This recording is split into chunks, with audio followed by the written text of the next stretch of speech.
وبارك وسلم صلاة وسلاما عليك يا رسول اللہ۔ کل جو حدیث آئی تھی اس میں کئی چیزیں ذکر ہوئی تھیں کہ یہ چیزیں منافق کی نشانی ہیں۔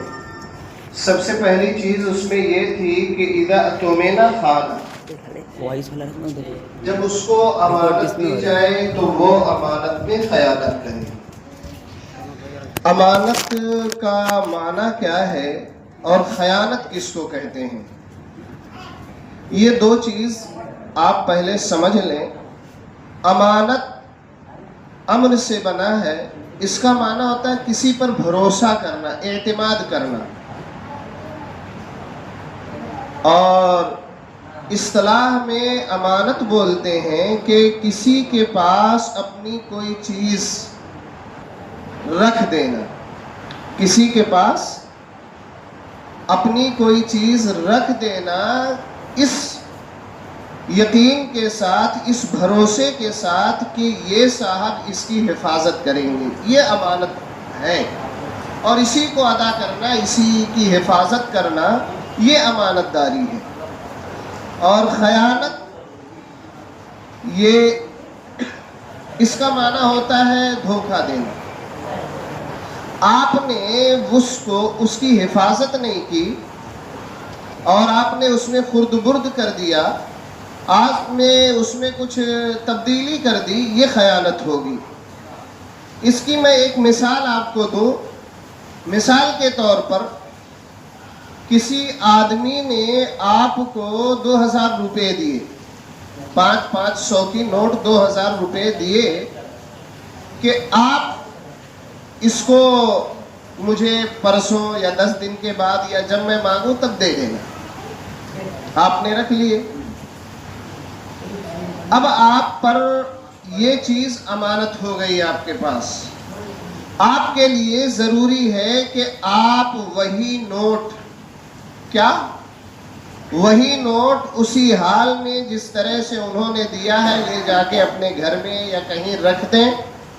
جب وہ مانگے تو آپ اسے وہی نوٹ دیں۔ یہ امانت کی ادائیگی، اس کی حفاظت کرنا۔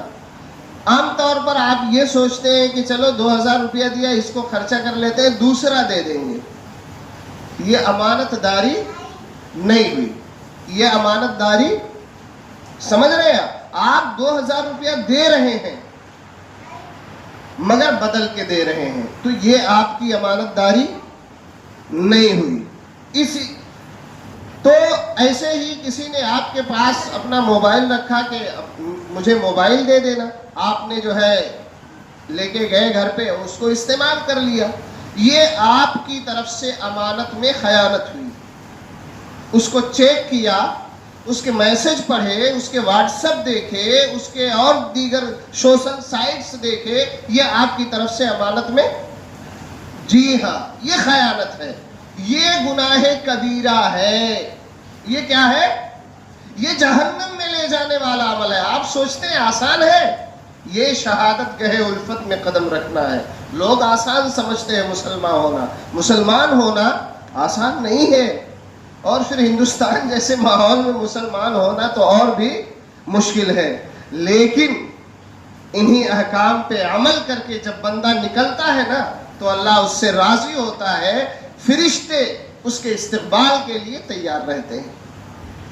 خیر، تو یہ رہا تھا کہ یہ امانت صرف یہی نہیں ہے، صرف امانت یہی نہیں ہے، بلکہ امانت یہ بھی امانت کی ایک قسم ہے کہ جو آدمی جس کا اہل ہو اسی کی ذمہ داری دی جائے، اس کام کی اسی کو ذمہ داری دی جائے۔ مثال کے طور پر ایک مدرسہ ہے، 4-6 لوگ پڑھانے والے ہیں، اس میں کوئی آدمی کسی کا قریبی ہے، مدرسے کے اراکین میں سے کسی کا کیا ہے؟ قریبی ہے۔ اب اس کو اپنے رشتہ داری کی بنیاد پہ، اپنے قربت کی بنیاد پہ ہے نا، اس مدرسے کا پرنسپل بنا دیا گیا۔ یہ امانت میں خیانت ہے، سرکار دو عالم بخاری شریف کی حدیث ہے، سرکار فرماتے ہیں اذا وسد الامر الى غیر اہلہ فانتظر الساعہ، جب کوئی معاملہ، کوئی عہدہ، کوئی ذمہ داری نااہل کے سپرد کی جانے لگے تو قیامت کا انتظار کرو۔ یہ قیامت کی نشانی ہے، یہ گناہ کبیرہ ہے، لوگ اس پر توجہ نہیں دیتے۔ یہ گناہ ہے، صرف یہی نہیں خیانت ہے، خیانت یہ بھی ہے کہ آپ 4 لوگ بیٹھ کر کچھ بات کر رہے ہیں، 4 لوگ بیٹھ کے آپ کوئی بات کر رہے ہو، تو 4 لوگ بھیا آپ کیوں بیٹھے ہیں؟ صرف اس لیے نا کہ 5واں جاننے نہ پائے، 5ویں کو یہ بات پتہ نہ چلے۔ لیکن اب آپ نے کیا کیا کہ 4 لوگ بیٹھ کے بات کیے، گیا کسی سے آپ کی بڑی دوستی ہے، آپ نے بتا دیا آج یہ بات ہوئی ہے، یہ بھی خیانت ہے امانت میں۔ یہ آپ کے سینے میں، آپ کے دماغ میں، آپ کے ذہن میں، آپ کے دل میں یہ بات مجلس کی راز تھی، آپ نے اس راز کو فاش کر دیا، یہ آپ کی طرف سے خیانت داری ہوئی، یہ امانت میں خیانت ہے۔ یہ جی ہاں امانت میں خیانت ہے، بہت ساری مثالیں امانت میں خیانت کی ہیں۔ میں گفتگو اپنی ختم کر رہا ہوں چونکہ 3 سے 5 منٹ مجھے آپ کو روکنا ہے۔ اور ایک چیز اور بتا دوں کہ کئی دن میں نے نوٹ کیا ہے کہ ہمارے کچھ بھائی ایسے ہیں جو جب میں کھڑا ہوتا ہوں تو وہ اٹھ کے چلے جاتے ہیں، اور کچھ لوگ تو ایسے ہیں جو سنت بھی نہیں پڑھتے۔ اگر ایسے لوگ ہیں، اللہ کرے وہ گھر پہ جا کے پڑھتے ہیں، اللہ کرے گھر پہ جا کے پڑھتے ہو، لیکن آج کا جو ماحول چل رہا ہے نا، ایسا نہیں لگتا کہ کوئی مسجد چھوڑ کے جائے گا اپنے گھر پہ سنت۔ ہاں جی ہاں، تو ایسے لوگوں کو آپ یا ہمارے پاس لائیں یا آپ خود کہیں کہ بھیا دیکھو آپ کو بیان نہیں سننا ہے کوئی بات نہیں، لیکن کم سے کم سنت تو پڑھ لو یار، ہے نا، کم سے کم سنت پڑھ کے آپ جائیے۔ دیکھیے 3 منٹ 4 منٹ 5 منٹ یہ کوئی بہت لمبا وقت نہیں ہے۔